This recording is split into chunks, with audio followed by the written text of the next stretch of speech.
Shalom jemaat Tuhan, apa kabar? Tentunya harapan kami sebagai hamba-hamba Tuhan, jemaat Tuhan semuanya dalam keadaan sehat. Dan kami sampaikan kepada jemaat semua bahwa setiap hari kami, hamba-hamba Tuhan, selalu berdoa untuk jemaat. Baik dalam hal kesehatan, dalam hal pekerjaan, keluarga, apapun itu kiranya tangan Tuhan yang berkasa selalu menopang jemaat semuanya. Amin. Hari ini saya akan melanjutkan mengenai khotbah berseri saya yang terkait dari Roma 12 ayatnya yang ke-9 sampai dengan yang ke-21. Dan sekarang saya akan mengajak kepada kita semuanya fokus ke ayat yang ke-13. Roma 12 ayat 13, firman Tuhan, "Bantulah dalam kekurangan orang-orang kudus dan usahakanlah dirimu untuk selalu memberikan tumpangan." Nah, tema yang akan saya sampaikan di sini adalah menolong dan tepat sasaran. Menolong dan tepat sasaran. Mengapa? Karena di dalam kekristenan tentunya yang ditekankan adalah pengajaran kasih. Dan jemaat di Roma ini adalah jemaat yang tergolong masih dalam tahap-tahap pertumbuhan atau mungkin masih harus berjuang dengan segala keadaan sulit ya di tengah-tengah tekanan-tekanan dari pemerintah, tekanan-tekanan dari orang-orang yang tidak suka dengan para pengikut Kristus. Nah, maka Rasul Paulus mengingatkan kepada mereka untuk saling bertolong-tolongan. Nah, khususnya dalam ayat 13 ini ditekankan bahwa tentunya kita harus membantu kepada mereka, yaitu orang-orang kudus. Yang disebut orang-orang kudus di sini adalah orang-orang yang ditebus dengan darah Yesus. Atau gampangnya adalah saudara seiman kita. Kenapa? Siapa di zaman dulu waktu pelayanan Rasul Paulus ini ya di jemaat Roma ini, siapa yang peduli dengan pengikut Kristus selain daripada saudara seimannya sendiri? Nah, oleh sebab itu, karena dalam tekanan yang sama, kondisi sulit yang sama, maka Rasul Paulus menyarankan kepada mereka untuk saling memberikan pertolongan. Bantulah dalam kekurangan orang-orang kudus. Artinya ada di dalam kehidupan jemaat itu ada yang berada, ada yang tidak berada dalam hal ekonomi. Ada juga mungkin yang sama-sama tidak ada, tapi bisa saling melengkapi. Nah, ini yang dijadikan satu prinsip di dalam kekristenan yang diajarkan Rasul Paulus kepada jemaat pada waktu itu, bahwa kalau jemaat mau kuat, jemaat itu mau bertumbuh di dalam tekanan iman, maka mereka harus menunjukkan kasih, saling mengasihi.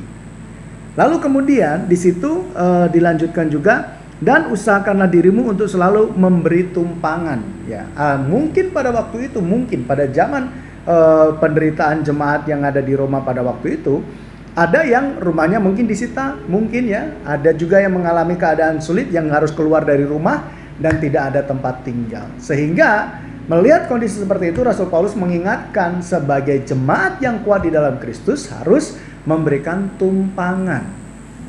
Nah, bagaimana dengan kondisi jemaat pada saat sekarang ini? Tentunya banyak hal yang kita harus perhatikan. Kita harus waspada, siapakah yang kita tolong? Karena ada beberapa orang yang memanfaatkan. Contohnya, pada waktu sebelum COVID ya, saya pernah tiba-tiba dapat telepon dari security, ada orang yang mau konseling, katanya seperti itu. Lalu kemudian saya datang, saya ketemu dengan orang tersebut, dan kemudian orang itu saya ajak kenalan. Wajahnya menunjukkan wajah yang sedih gitu ya. Lalu kemudian dia tiba-tiba ngeluarin KTP sambil mukanya kayak nangis-nangis gitu. "Ini KTP saya, Pak." Gitu. Terus kemudian, "Ya gimana, Pak?" "No, saya sedang punya masalah. Ini saya sedang dikejar debt collector. Saya ditipu saudara saya ditipu teman saya. Saya kehilangan 30 juta. Sekarang saya dikejar-kejar debt collector dan sebagainya. Dan sekarang ini," tiba-tiba telepon bunyi. Terus bilang, "Oh ya sebentar, nanti saya akan siapkan." Kayak gitu, kayak ya mungkin drama ya. Lalu kemudian saya dengerin terus, dan ketika dia mulai terdiam, saya tanya, "Sekarang yang Bapak mau apa?" Dia bilang, "Ini KTP saya tolong bantu saya 30 juta, Pak." 30 juta untuk saya bayar utang-utang saya ke ini dan karena kalau enggak istri saya, anak saya ini dalam bahaya. Ini saya sudah ditelepon-telepon dan saya janji jam 3 saya akan bawa uangnya. Lalu kemudian saya dengan santai ya, waktu itu saya juga sedang dalam kondisi kena tipu ya. Dalam hal saya punya impian, saya serahkan dana ya, tapi ternyata juga dimain-mainkan gitu ya. Nggak banyak ya, tapi ya harapan saya waktu itu dengan impian saya ini bisa tercapai gitu. Tapi ya sampai sekarang akhirnya enggak, karena tapi udah selesai ya. Tapi dalam kondisi waktu itu saya sedang dalam kondisi tertipu juga. Saya sampaikan kepada beliau, saya katakan bahwa Pak, kita punya masalah yang sama. Saya juga punya masalah keuangan. Dan saya sampai sekarang juga masih membutuhkan solusi untuk hal itu. Saya juga ditipu. Bapak sudah ketemu dengan pendeta yang lain? Sudah. Berapa pendeta? 2. Berarti 3 saya? Ya. Solusi 2 pendeta apa? Suruh berdoa. Sama. Saya jawab demikian. Berdoa itu adalah solusi. Kalau Bapak punya masalah keuangan, saya punya masalah keuangan, mari kita doa sama-sama. Tuhan pasti akan tolong kita dan Tuhan akan memberikan solusi untuk kita. Nggak butuh waktu lama, akhirnya dia pamit dan pergi. Nah, kita kalau tidak waspada dalam hal kondisi seperti ini, kita akan tertipu, kita akan rugi, dan kita tidak membangun siapapun dalam hal ini. Karena apa? Orang ini adalah orang yang mengaku sebagai saudara seiman dalam Kristus, tetapi dia memanfaatkan untuk orang yang memiliki belas kasih, gampang kasihan apa segala macam, dilakukan seperti itu. Nah, untuk menghindari hal semacam itu, konteksnya harus kita perhatikan. Kalau Rasul Paulus pada waktu itu mengingatkan jemaat untuk melakukan hidup saling bertolong-tolongan, di zaman sekarang kita juga harus melakukan itu. Tetapi dengan berkembangnya zaman, banyak sekali orang yang mencari keuntungan, yang menjual kesedihan dan sebagainya untuk kepentingannya sendiri. Nah, itu yang harus kita waspadai. Oleh sebab itu, mari kita hidup di dalam kasih Kristus, menolong dengan sasaran yang tepat. Saya melihat banyak jemaat Tuhan yang memberikan pertolongan kepada orang-orang yang membutuhkan secara diam-diam, nitip, secara diam-diam memberi kepada orang lain karena dia merasa bahwa saya terbeban dengan ini dan sebagainya. Hal itulah yang harus kita lakukan dan kita pertahankan bagi kemuliaan nama Tuhan. Supaya apa?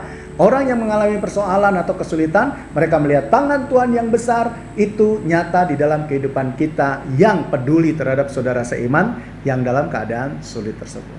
Jadi, mari kita menjadi kepanjangan tangan Tuhan dengan memberikan pertolongan kepada orang-orang yang tepat sasaran, dan biarlah nama Tuhan dipermuliakan atas hidup kita dan orang tersebut melihat Tuhan bekerja begitu luar biasa dalam kehidupannya.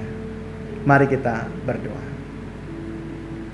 Terima kasih Bapa untuk anugerah-Mu, sebab pada saat ini kami boleh belajar firman Tuhan terkait bagaimana tanggung jawab kami untuk memberikan pertolongan kepada orang-orang di sekitar kami. Roh Kudus bimbing kami agar kami tidak menjadi orang yang pelit, tetapi kami juga tidak menjadi orang yang mudah dipermainkan Tuhan, untuk kami bisa memberikan pertolongan ataupun kasih kepada orang lain. Oleh sebab itu kami mohon padamu, berkatilah kami, jagailah kami dalam segala aktivitas kami, agar hidup kami selalu dalam kemuliaan Bapa di surga. Hamba berdoa untuk jemaat Tuhan semuanya, kiranya kasih karunia-Mu menyertai mereka semua Tuhan, kesehatan, mengenai ekonomi, keluarga, dan apapun yang menjadi pergumulan jemaat, semuanya dalam pemeliharaan Tuhan. Terima kasih ya Roh Kudus untuk semua kebaikan-Mu. Biarlah kami menjadi alat kemuliaan Bapa di sorga. Berkatilah kami semua dalam nama Yesus. Haleluya. Amin.